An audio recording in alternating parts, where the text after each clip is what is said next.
Today on the Big 3 in 30, Arizona gets a top 10 win over Iowa State. At the end, an easy win over Iowa State. Duke clinches the ACC. We're celebrating an ACC regular season championship for Duke basketball, back to back. And Nate Ament will miss Tennessee's next game. That loss did a lot of bad for you.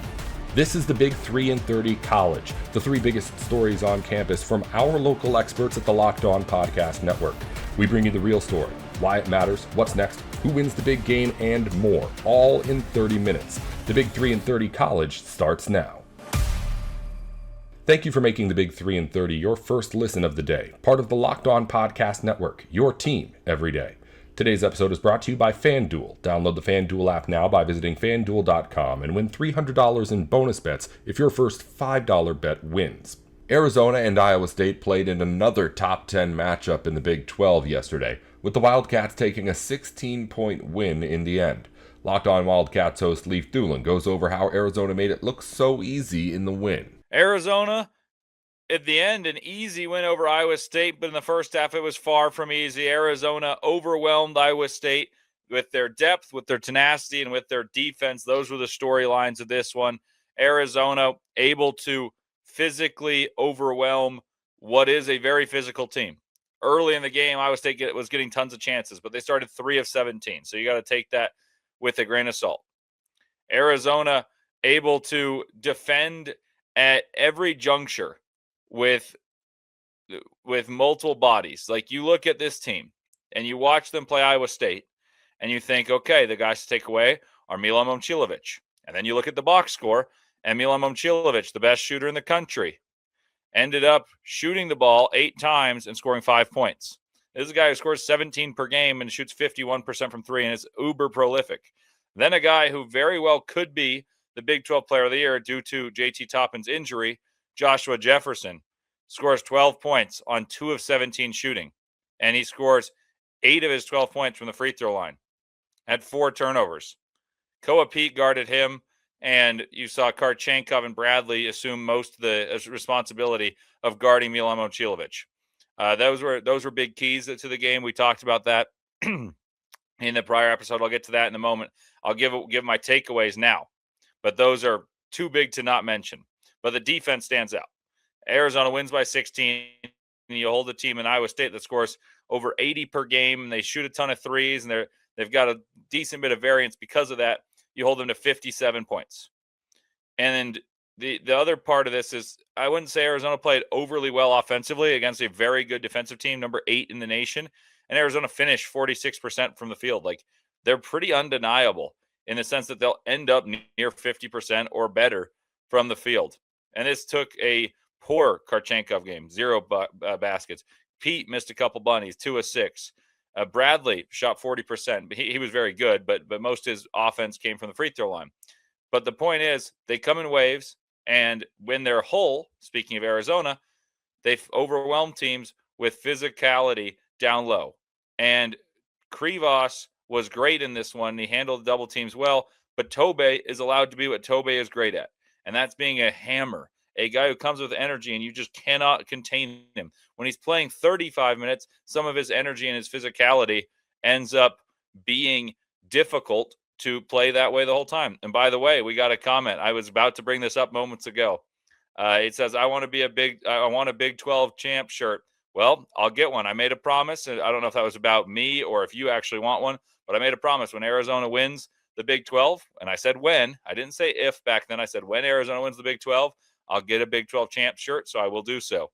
I also made the promise of Final Four national champs, Big 12 tournament champs, all the above. So I will honor that. I've got the hat on right here, champs for another one. Another takeaway I have, and I'm going to go through my notes on this before getting distracted because I'm sure I'll talk about other questions and bring things up. So my first takeaway was, this is an extremely physical game, but the defense of Koa Pete on Jefferson and just the athletic ability to wall up against a guy who's a mismatch 4, and there's no mismatches for Arizona, and the ability to funnel into Mo Krivas, who makes every shot near the basket difficult, is important. And then they took Momcilovic out of the game. Though Ivan Karchenkov had a tough game. He was a dare shooter early. The doubles of Iowa State were leaving him as the rotational guy to shoot the ball, and he missed. A couple in and outs, a couple tantalizing misses. He took Momcilovic out of the game along with Bradley. And the top blocking defense made the game very, very difficult for Iowa State because they're a dynamic scorer. The guy who really busts open a defense, it was not able to play. Like Momcilovic was out of the equation. It was 4-on-4. And I don't know how many of you guys listened to a show I did just an hour. I think I posted it like 6:05 and the game was at 7. So I don't expect tons of you guys to listen to this. But I talked about because I expect Momcilovic not to get many shots, that Jamarian Bateman would have to be fantastic to have a chance for Iowa State. I wish I had thought of that sooner, but I was just ruminating about the game. And I thought, okay, Jamarian Bateman's really solid. And I think there's going to be less Killian Toure, despite being great defensively, because Iowa State will struggle to score unless one of Lipsy or Jefferson has 30, and they won't. So it made me believe that they needed 3-point shooting, and if Momcilovic doesn't score 30, which he wouldn't against Arizona, he scored 5, it's going to be Jamarian Bateman day. And that was a good thought. He was very good, but let's just look at this statistically, right? Arizona, typically the way to compete with them is you either have to outscore them from 3 or you got to mitigate their advantage on the glass. Well, Iowa State was dominant on the glass early in this one, and yet Arizona wins by 7 on total boards, and Iowa State won the offensive rebounds by 6 because they missed so many shots that they were getting long rebounds, and they were long distance shots. Arizona, though, had more second chance points because their shot defense was unbelievable. They were making it so difficult for Iowa State to score. This is a team that's good offensively. They're 18th in the country. They shot 29% from the field. They shot 23% from 3. Arizona, in points in the paint, didn't get a ton. The Iowa State packed it in. They doubled. They made things difficult. Scored 24 points in the paint. But you know what stood out to me? It was that Arizona has relentless pressure on the rim. It was extremely physical, which I think bodes well for Arizona. You know, you can say it's extremely physical if you don't get fouls called and the bigs have their advantage mitigated. That is unfortunate. That happened against Kansas. That happened against Texas Tech a little bit. But extremely physical and continuing to get the pressure at the rim leads to foul pressure. Rim pressure equates to foul pressure, and that paid dividends. And that's what spearheaded the close to the half. It was 22-22, and Arizona closed on a 15-3 run. What was it spearheaded by? Free throws and layups. Those things travel. Those things show up all the time. And while Arizona got free throws and layups, Iowa State shot difficult to shoot threes. And this was a game where I don't think Arizona's best players played great. I mean, very early in the game, Braden Burries rolled his ankle. He was not prolific. He lacked his speed. He lacked his burst. 11 points, steady. And I'm worried more about his ankle than I am the poke in the eye. Hopefully he's all right in both. But he played. His game was still a factor. Bradley, 17, controlled the game, got downhill, made his free throws. His free throws looked more confident from even those first 2 than a lot of those ones he was kind of babying. He was guiding rather than shooting. Karchenkov had a bad game offensively, great defensively. Pete missed a couple bunnies, missed a dunk or missed a layup that could have been a dunk on an alley-oop early, missed a couple mid-ranges. Defensively, I would say he was the star of the game. Locked down Jefferson. Put the tenor of the game very difficult because they said, you know what? I don't need any help. And I'm going to lock down single-handedly their best player. You guys take away the dynamic shooter. We'll say no one else help me. Deny passes out to shooters. Jefferson, important number, only 2 assists as well. Played it like a charm. Krivas, great game. Only 4 field goals, 13 points, and he had a great impact, even though 3 rebounds. First game in a while, I felt like Awaka has played his role and has been super comfortable in his role, and he had a 10-point, 15-rebound double-double. Arizona doesn't need prolific scoring from anyone. They just need steadiness and health. This team's incredible. They're really, really good. And the other thing is that Arizona took care of the ball pretty well. I'm not going to say great, but you look at what Arizona did is in 15 turnovers, the points off of turnovers led to 16 for Iowa State, but a lot of those weren't necessarily like transition layups. And this was a game where there was so much physicality that there were going to be inherently more turnovers. Would I prefer the number to be under 10? Absolutely. But I don't think turnovers killed them in this game because they got back and their turnovers for the most part were dead ball turnovers as opposed to live ball turnovers. And Arizona able to win the fast break battle, and this is my point, 17-9, despite losing the turnovers committed by 4. And that stuff really matters in this. Steadiness, defensive excellence, and I just think that if you have the healthy team, that Arizona will find a way. And this is a team that's still banged up. I mean, Burries was hobbling out there. I think Pete's still getting his legs back, his endurance back. I think Awaka was nursing a sprained ankle recently, looked healthier in this one. I see the interesting part of this is all the stuff that Arizona had struggled with that you guys had mentioned and were appropriately mentioning, I think we're fixable in terms of having the whole team. And another point is like Aristode hit a 3 early. He denied the ball, had a takeaway. He missed that dunk. I really wish he made it. He had a putback dunk. But the point is, that's the 8th guy on this team. He also walled up against Jefferson a few times. And like if your 8th guy can stretch the floor and hit open shots and also can guard Momcilovic and shut him down at times, but also can guard against guards in different times. He defended AJ DeBonce, he defended Momcilovic, he defended Jefferson, and he does so admirably. Things are going to be good. So a lot of the things that we talked about is like, oh, they double the post. Arizona's gotten better at feeding out of the post. This is an uber aggressive turnover forcing team in Iowa State. Arizona did a good job. I think that Arizona also, when healthy, has more answers to questions. And free throws were a huge factor because the team was whole, so they could play with the force that requires fouling from the other team because Arizona is too big and too strong. Ever wanted to experience the NBA Finals live and in person? FanDuel is giving you the chance to turn that dream into a reality with the NBA sweepstakes. Here's how it works. Use your profit boost on any NBA future and you'll be automatically entered for a shot to win an NBA Finals trip for 2. That's right, flights, tickets, the whole experience. If you're already looking at the board and thinking about which team can make a deep run, this is the perfect time to lock it in. Not only can your pick cash, but it could also send you to the finals. Visit FanDuel.com to get started. Use your profit boost on an NBA future and get entered for your chance to win a trip to the NBA Finals. Play your game with FanDuel, the official sports betting partner of the NBA. Welcome back to the Big 3 and 30 College. Duke has dominated the ACC all season, and Monday the Blue Devils clinched the regular season conference title by dominating against NC State. JJ Jackson has more on the blowout on Locked On Blue Devils. We're celebrating an ACC regular season championship for Duke basketball. Back-to-back, what a job by this year's team. Still 1 game left to go in the regular season, and definitely still want to take care of business against North Carolina coming up at Cameron Indoor. But this is a wonderful feat that we get to celebrate here on today's show. Yeah, listen, JJ, it's certainly something to celebrate. And even if you go back to last year, I don't think the outright ACC championship was clinched until that final game of the regular season against North Carolina with the win in the Dean Dome. So this is something certainly to celebrate. It's a win over another rival in a building that has given you a lot of trouble historically over the last several years. I know the conspiracy theories were out.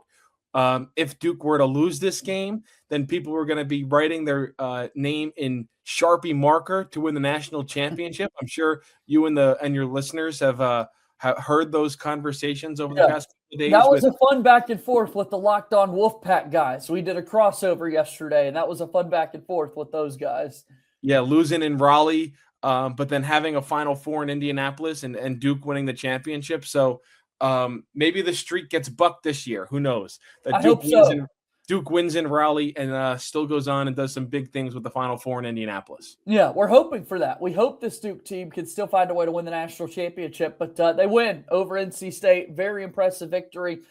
Credit to the Wolfpack for a moment. They had, scored the game's first bucket, Kevin. They were winning 2-0. They had an 8-4 lead, which felt insurmountable considering how Duke's been in conference games lately since the middle of January. And, all kidding aside, I thought the ability to, take the first punch from NC State, get adjusted a little bit to the defensive zone that they were running. John Shire talked about that in his halftime interview there with Molly McGrath, that they finally got it settled a little bit because that was a shock that NC State chose to play defense like that way. And then all of a sudden, they were knocking down shots from the outside. They featured Cameron Boozer, as Duke's done all season long. And next thing you know, Duke's winning comfortably. Yeah, listen, first I'll start with NC State. I get using a zone, right? I get, all right, you want to catch Duke off guard. You want to just have that in your back pocket, kind of like a changeup or a curveball, throw it at them, see how they react. But to implement this new defense of a zone that you really haven't played all year, and I know NC State has struggled defensively a lot this year. I thought that was a questionable choice by Will Wade. I don't know about you. I don't know about the listeners out there. I thought the zone was really strange to implement for the full game. Sure. In this moment, knowing that NC State is going into the ACC tournament right now, favorable odds to make the NCAA tournament. I don't know. I just thought it was a little bit of a strange game plan to implement for this game against Duke, when for NC State, it is your biggest game of the year. And if you win, there are no questions about your NCAA tournament candidacy. You would be going to the NCAA tournament had the Wolfpack won this game. And it's a game that means a lot. I mean, it's the number one team that's coming into your building. You just beat North Carolina a few games ago, did NC State. They've got players like Quadir Copeland, who's not afraid to run his mouth and talk smack. Darian Williams does the exact same thing. Van Allen Lubin has had some run-ins with Duke when he was previously playing for the North Carolina Tar Heels. So I get it. You're going to be fired up. Will Wade is a fiery type coach. You want to find a way to throw your best punch, get this Duke team in all sorts of funk and out of a rhythm. But it didn't work, and back to the drawing board. NC State's got to go. They got to wait another year, I reckon, to try and knock off this Duke team, unless somehow, some way, the bracket in the ACC tournament next week matches up these two teams once again.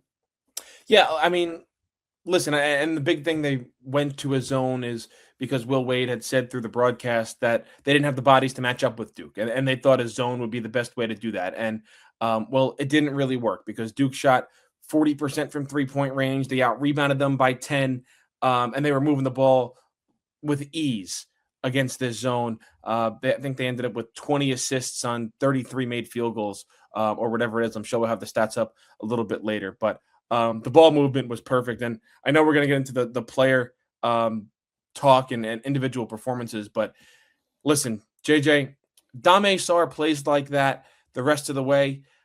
I got to be honest with you. I don't see another team that can beat Duke. Which is great to hear. I love it. You know what you're going to get from Cam Boozer. You know what you're going to get from Pat Gongba. You know what Isaiah Evans can be.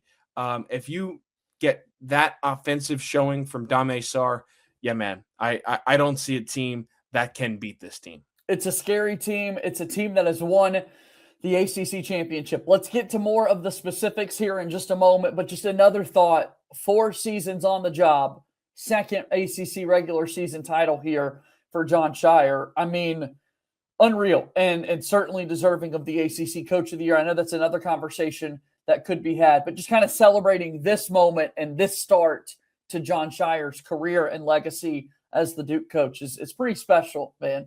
Definitely pretty special.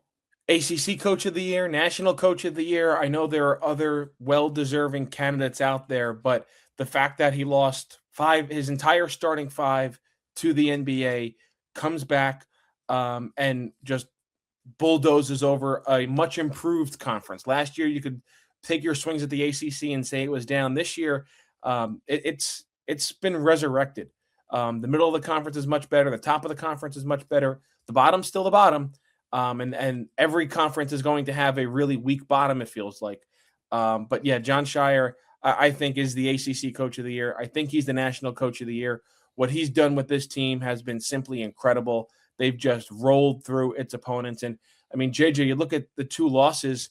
What were they up? 16 in the Garden against Texas Tech. And then they were up double digits against North Carolina. And it took a buzzer-beating 3-pointer to beat them in regulation in that one. So 2 games, Duke feels like they should have won, and they could be undefeated right now. So simply remarkable what Jon Scheyer has done with this team, with this program since taking over for Mike Krzyzewski. And not easy shoes to fill. No. And he's made it look seamless.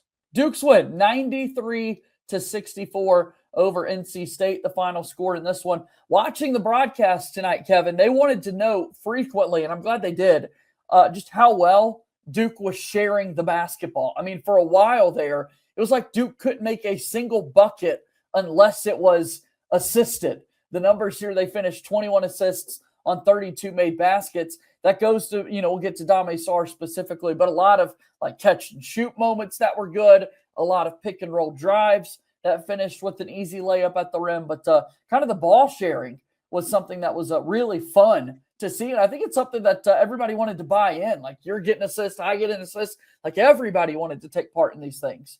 JJ, right now on my screen, on my laptop that I'm looking at, is the shot chart that Duke had in this game.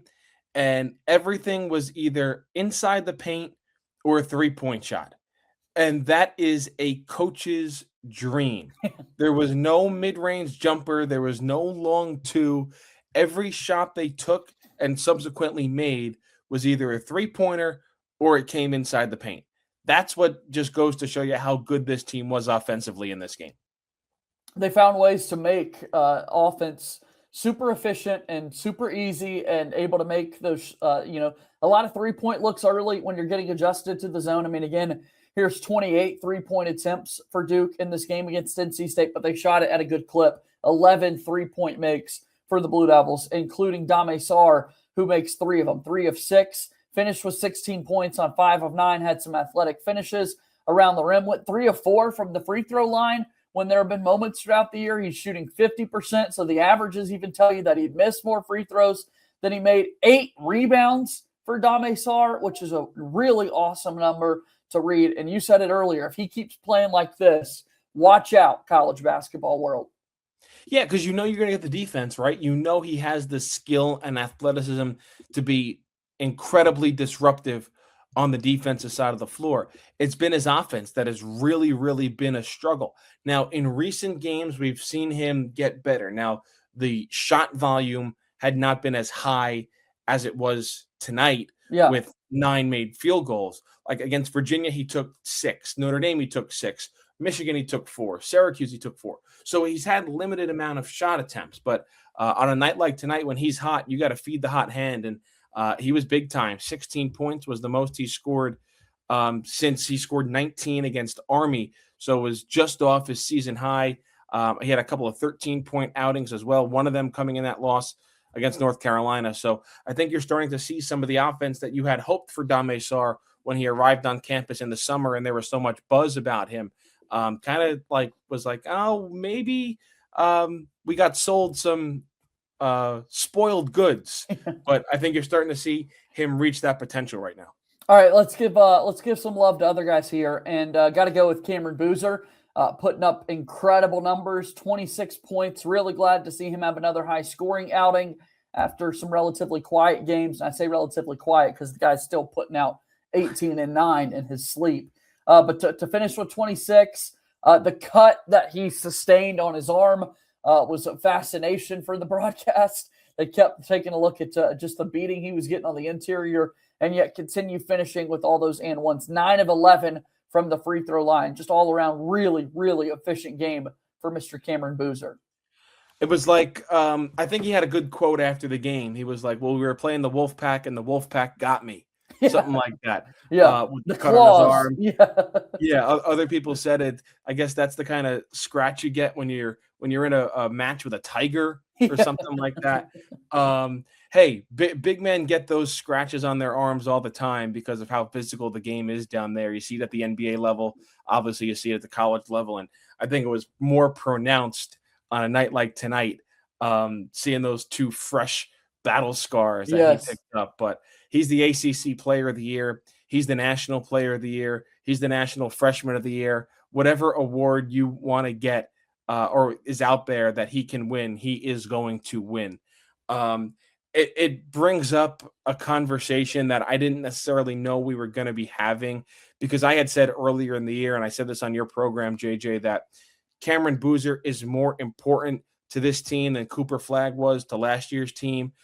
But JJ, he's putting together a better season than Cooper Flagg. People have started to talk about it. I've now come around on the idea.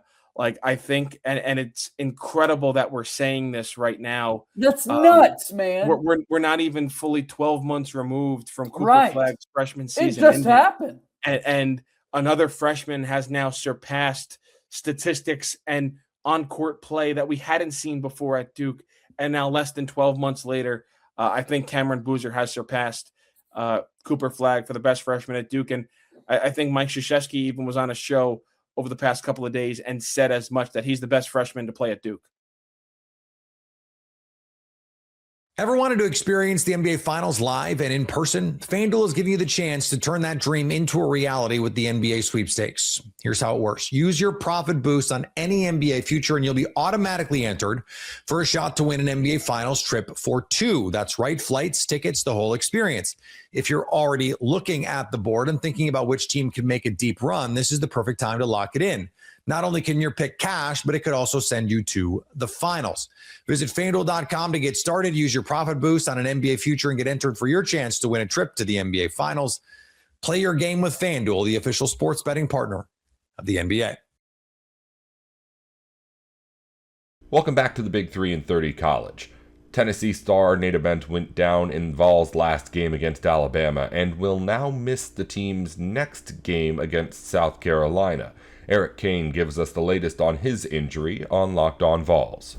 A tough one on the hardwood Saturday night. Tennessee falls short at the buzzer against Alabama, and it's a 2-point loss at 71-69. Again, this is another one of those examples, right? Tennessee had a double-digit lead, and this is becoming really kind of the storyline of this basketball team. The second half, about 2:16 left in the ball game. Tennessee led by 13 points. That was the biggest lead Tennessee had. Bama had the lead for just 25 seconds in this basketball game. Tennessee led for 36 minutes and 37 seconds. Officiating was not good. Again, I'm on the road this weekend, so I was doing this and working. I'm on location, but I watched as much as I could and listened as much as I could, and certainly have read and seen all the comments and all that. And officiating was not one to write home about. But again, I can't sit here and talk about officiating when yet again, for like the 5th or 6th time this year, you've had a double-digit lead in the second half and you just squander it away. You've lost some of those games. Kentucky twice, 17 points at home, 14 points on the road. You had a double-digit lead at Missouri at one point in time. You squandered, or you allowed Georgia to go, or Mississippi State to go on an 18-0 run in the second half. You still won that game. You had a double-digit lead against LSU, and they cut it within 6. Again, you've been able to patchwork some of these and close and find some wins, but you've lost some of these games, and this is another example of Tennessee losing a game that it shouldn't. It had a double-digit lead, playing at home, and you're not even able to close. And haven't even gotten to Nate Ament. You didn't even have Nate Ament for, all but 2 minutes of the second half. Nate Ament played a total of 11 minutes. He went to he fell, kind of a pile up there. Looked like they're calling it a right leg injury. Hopefully we'll get an update later today when they have a media availability. But it looked like his right knee, his right ankle a little bit. And, there's a little bit of a pile up there by, trying to get the basketball. And he went out at the 7:17 mark of the first half. Came back, tried to give it a go, went back. He came back and he warmed up for the second half, played 2 minutes, and then ultimately that was it. And he kind of put his jersey over his head a little bit, frustrated that the leg/knee wasn't responding the way he wanted to. But so you didn't have Nate Ament. Nate Ament was not a factor in this game. He had 2 points. He had 3 rebounds. Again, Tennessee's plus-minus, which you talk about useless stats. Plus-minus is one of the most useless stats out there. Nate Ament wasn't a factor in this game. And Tennessee still led for the entirety of this basketball game, nearly wire to wire. But Tennessee just couldn't close when it needed to. Again, officiating, don't come in with the officiating when you squander a double-digit lead like you've done so many times this year. Tennessee, again, the number 1 offensive rebounding team in the country. Tennessee had, Tennessee had 25 offensive rebounds. Tennessee had 25 offensive rebounds in that game. Alabama had 3 offensive rebounds in that game. 9 offensive rebounds in that game. Alabama had 9 offensive rebounds. Tennessee had 25 offensive rebounds. Tennessee won the rebounding battle 47-30. 47-30, yet only got, and put in 25 extra second chance points, outscored Alabama 25-10 and second chance opportunities, but you out-rebound Alabama by 17, and you still found a way to lose that game at home. It's just not good enough. Tennessee shot in the game 38%. Obviously, that's not a good percentage. Tennessee only shot it, only made 4 3-pointers, 4 of 18. But here's the stat that just really gets me, and this was also present in the Missouri game. And I know Nate Ament's your best contact seeker. Nate Ament's really good at the charity stripe, but you only got to the free throw line 8 times. You took 8 shots, 8 free throws. You had how many 2-point shot attempts? You had 60 2-point shot attempts in this game. And you only attempted 8 free throws? Only made half of those, by the way. Or no, you made 5 of those. I mean, that's inexcusable, in my opinion. How are you not getting a better whistle than that? Or how are you not seeking out contact? I mean, at some point, just drive and try to seek out contact. Nate Ament, again, does the best job of that. Very, very frustrating. You know why it's very, very frustrating? Well, because you give up considerable ground in the SEC race. There's now a 3-way tie for 4th place in the SEC for the double bye in the SEC tournament. Tennessee is tied with Kentucky and Missouri. Kentucky swept Tennessee in the home-and-home this year. Tennessee lost at Missouri last week. Missouri won at Kentucky earlier this year, so the Tigers would get that 4th place spot. Kentucky would be 5th, and Tennessee would technically be the 6th seed in the SEC tournament if it started today. So that loss did a lot of bad for you. Not only we'll have to see about Nate Ament, and clearly you're not going to go anywhere if Nate Ament is going to miss any extended period of time. I can see him not playing on Tuesday against South Carolina. You shouldn't need him. If it's really bad, or, if you really would just want to preserve as much as you can, maybe he's not playing this weekend against Vanderbilt. I don't know, but goodness gracious, that loss was costly. That loss was costly for sure. So how does Tennessee respond? What does Rick Barnes and company say about the loss on Monday? Do they give any type of update for Nate Ament? We'll see. Obviously, there's still a lot to play for, but not a very good week. 0-2, lost to Missouri on the road. Of course, lost at home to Alabama. But Alabama, again, same song, different dance. Double-digit lead in the second half, you blow it.